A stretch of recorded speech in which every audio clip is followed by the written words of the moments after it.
Bismillahirrahmanirrahim. Assalamualaikum warahmatullahi wabarakatuh. Alhamdulillah, di pagi hari ini kita kembali melanjutkan materi untuk ilmu nahu.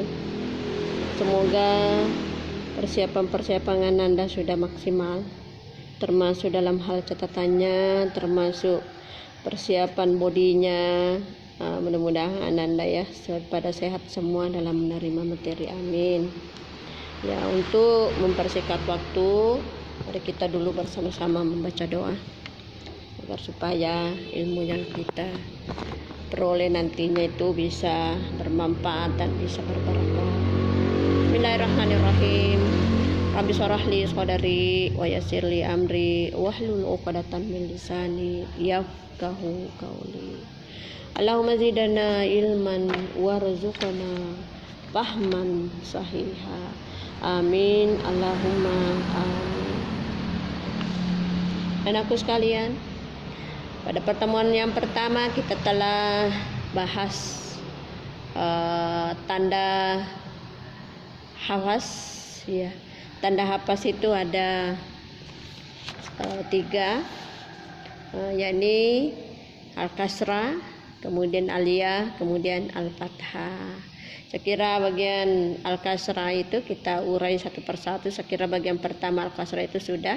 Nah, untuk pertemuan yang kedua ini kita akan bahas tanda hafaz dengan ya, yang memakai ya. Silakan Anda perhatikan. Wa ammal ya'u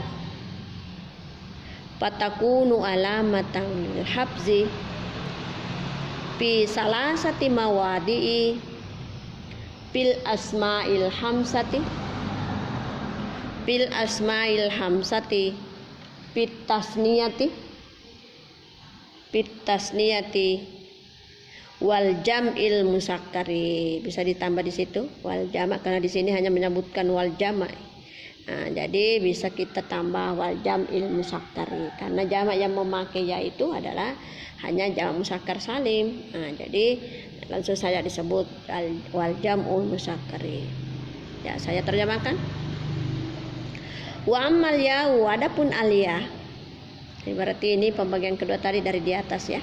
Karena pertama kan kasrah sudah pertemuan kemarin, kemudian aliyah ini merupakan bagian yang kedua. Wa ammal ya, adapun ya, fatakunu alamatan lil hafzi, mempunyai tanda hafaz atau jar, fi salasati mawadi'i, pada 3 tempat, yakni fil asma'il hamsati, pada isim 5, yakni pada isim 5, wa fit tasniyati, dan pada isim musanna, wal jam'i musakkari, dan pada jamak musakkar.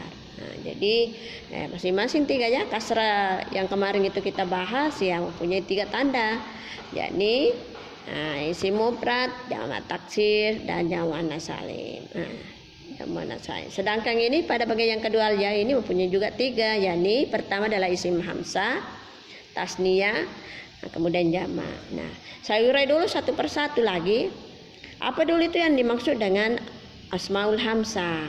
Nah, ini ada asma'u isim, kemudian hamzah itu adalah 5, berarti isim 5. Yang mana itu isim 5? Ya, saya kira saya sudah jelaskan pada tanda i'rab rafa, tanda i'rab nasab, karena terkait semua itu ya.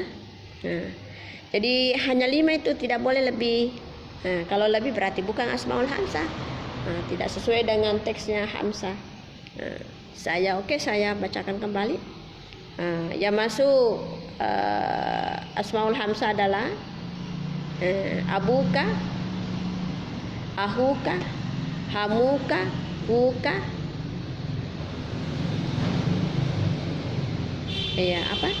Abuka, ahuka, hamuka, buka, zumali. Itu dalam keadaan marfu. Nah, kalau dalam keadaan mansub, abaka, jadi beda-beda itu. Abaka, ahaka, hamaka, paka, zamali. Nah, sekarang ini memakai ya. Ya, lain lagi anunya bentuknya, yakni abika. Ada yanya itu abika, ahika, hamika, pika, zimali. Itu zimali. Jadi kita pakai contoh di antara 5 itu.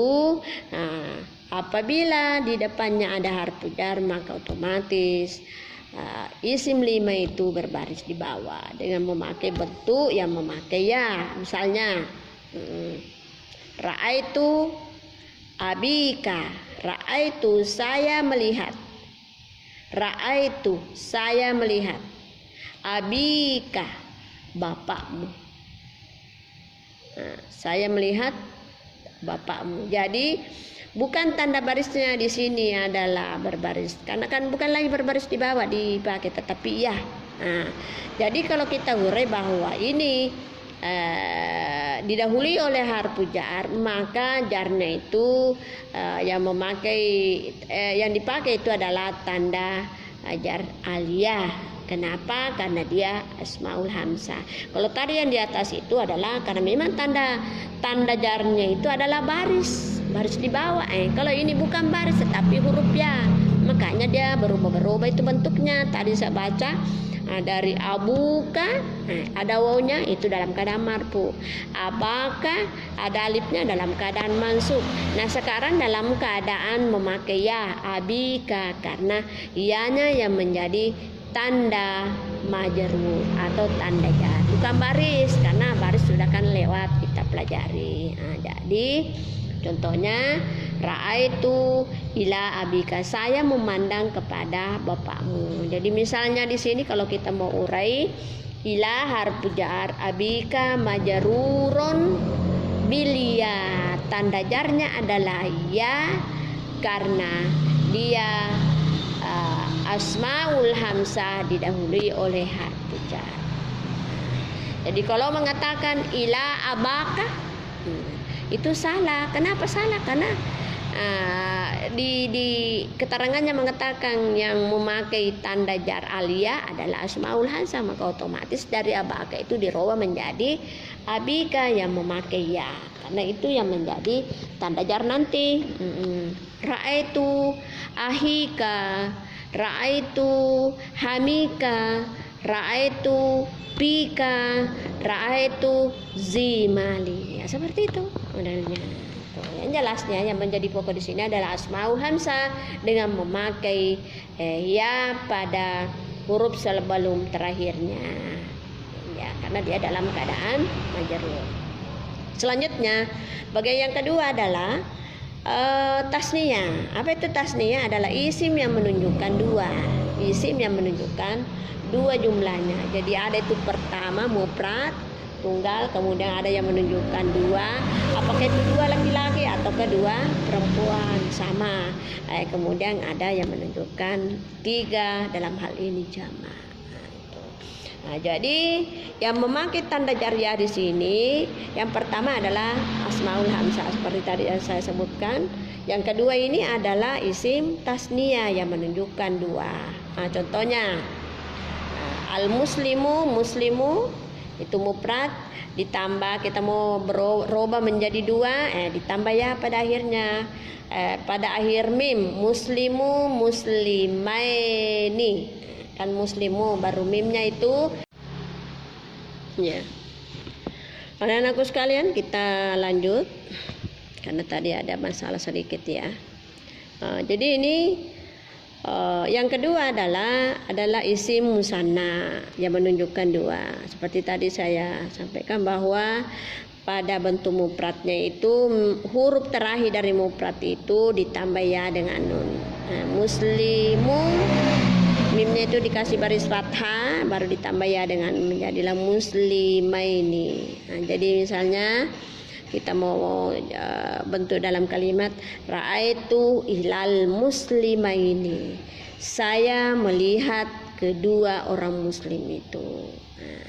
Karena itu yang menunjukkan dua itu ada dua caranya, ada memakai alif dengan nun, ada memakai ya dan nun pada huruf terakhir daripada isim mufrad. Tetapi karena di sini yang menjadi tanda baris di sini adalah ya, maka kita pakai tanda ya-nya tambahan ya dengan nun, bukan alif dengan nun. Karena kita lihat di sini adalah aliyah. Jadi itu ya. Contoh lain, nazartu ila muslimaini, nadartu ilal mu'minaini, nadartu ilal muallimaini, nadartu ilal musiaini, dan sebagainya dan sebagainya. Yang jelasnya itu huruf terakhirnya mufrad itu, jadi kita bentuk dulu mufrad baru kita robah. Huruf terakhirnya mufrad itu dirobah menjadi baris fathah lalu ditambah ya dengan nun. Nah, kenapa? Karena ada nanti yang bagian jama ini sama tulisannya ya, kalau tidak dikasih baris, tapi sama bentuknya dan sama tulisannya. Tinggal yang membedakan adalah barisnya, kemudian artinya beda. Ada yang menunjukkan dua, ada yang menunjukkan jama. Karena sama-sama memakai ya. Nah, jadi itu tadi ya, yang menunjukkan dua, ra'aitul muslimaini, ra'aitul mu'minaini, ra'aitul muallimaini, ra'aitul ustazaini, dan sebagainya dan sebagainya. Silakan Anda bisa praktekkan ya. Selanjutnya yang ketiga adalah jamak muzakkar salim. Ini jamak muzakkar salim adalah banyak untuk laki-laki. Nah, jadi ini juga banyak untuk laki-laki. Ada dua cara pembentukannya. Pada huruf terakhirnya dari isim mufradnya itu, misalnya muslimon, ini huruf terakhirnya adalah mim. Ditambah waw dengan nun atau kaya dengan nun. Tetapi kan di sini mengatakan tanda baris itu adalah ya. Tanda hapasnya itu adalah ya, bukan waw. Jadi yang dipakai penambahan pada huruf terakhirnya dari mufrad itu adalah ya dengan nun. Misalnya ra'aitu ilal muslimu, kan huruf bentuk mufrad. Ini al muslimu, mimnya ini dikasih baris di bawah. Nah, baru ditambah ya dengan nun, maka menjadilah ra'aitu ilal muslimina. Coba bedakan antara yang menunjukkan dua dengan jamak. Itu ya menunjukkannya. Satu berbaris di atas, satu berbaris di bawah. Kalau berbaris di atas huruf terakhirnya berarti dari mufrad itu berarti itu menunjukkan dua. Kalau berbaris di bawah pada bagian terakhir daripada isim mufrad itu, maka itu adalah jamak muzakkar salim. Seperti itu. Ra'aitu ilal muslimina, ra'aitu ilal mu'minina, ra'aitu ilal muziina, ra'aitu ilal muallimina, ya ra'aitu ilal ustazina, dan sebagainya dan sebagainya. Jadi itulah yang merupakan tiga tanda yang memakai ya, yakni asmaul hamzah, isim tasniyah dan jamak. Selanjutnya kita selesaikan untuk tanda hapas, karena tanda hapas tadi itu ada tiga ya. Al kasrah kita sudah yang memakai baris di bawah. Kemudian yang kedua adalah al ya, seperti tadi yang saya sampaikan. Nah, kemudian yang terakhir ini adalah al fathah. Apa itu al fathah? Baris fathah, baris di atas ya, kita baca. Wa ammal fathatu fatakunu alamatan lil habzi bil ismil ladzi la yansarif ya. Wa ammal fathatu, adapun fathah dalam kurung baris di atas, adapun fathah dalam kurung baris di atas, fatakunu alamatan lil habzi, mempunyai tanda hapas dalam kurung jar, bil ismil ladzi la yansarif, pada isim yang tidak bertasrif. Yang tidak bertasrif artinya tidak bisa berubah-ubah. Tidak bisa berubah-ubah, artinya mabni tetap dengan baris dari asalnya, karena memang ada itu yang begitu. Jadi inilah tiga tanda daripada al-hapas, yakni al-kasrah, al-ya dengan al-fathah. Lalu yang terakhir ini bagaimana contohnya? Nah, ini adalah contohnya. Ra'aitu bi Aisyata. Ra'aitu ila Aisyata. Nah, tidak mau menerima Aisyah kan semestinya itu kalau ada harfu jar di depannya itu harus berbaris bahwa apabila itu bisa berubah-ubah. Tapi karena Aisyah ini tidak masuk bagian daripada yang tidak bisa bertasrif atau tidak bisa berubah, maka barisnya tetap memakai baris fathah bi Aisyata. Nah, jadi kalau di Irab misalnya, bagaimana Irabnya? Itu saya melihat Aisyah, ra'aitu bi Aisyata, saya memandang, ra'aitu ila Aisyata, saya memandang ke Aisyah. Jadi Aisyah itu langsung kita sebutkan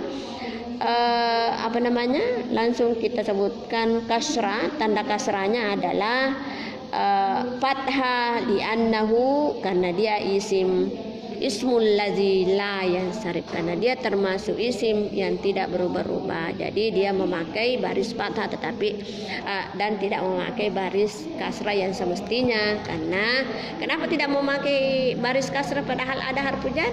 Karena dia masuk isim yang tidak bertasrif. Itu jawabannya. Jadi saya kira ini sudah terampung daripada tanda hafaz ini. Saya ulangi dari awalnya. Yang tanda hafaz ini ada 3, yakni al-kasrah. Nah, di mana lagi kasrah ini terbagi lagi menjadi 2 tanda. Yakni yang pertama isim mufrad seperti yang saya sampaikan, yaitu isim yang menunjukkan 1. Contohnya ra'aitu ilal masjidi. Kemudian yang kedua jamak taksir, ra'aitu ilal masajidi.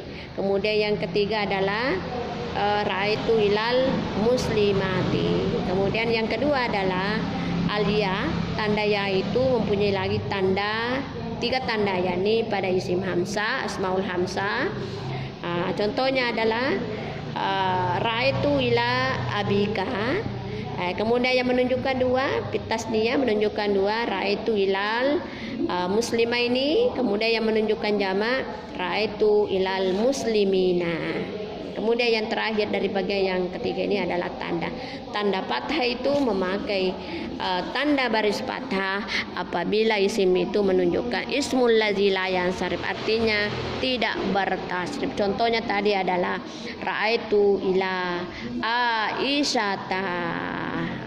Itu saya kira mudah-mudahan pada penjelasan saya ini di sekitar tanda hafaz ini Anda bisa paham, Anda bisa perhatikan bila mana Anda baca atau buka kitab-kitab kuning.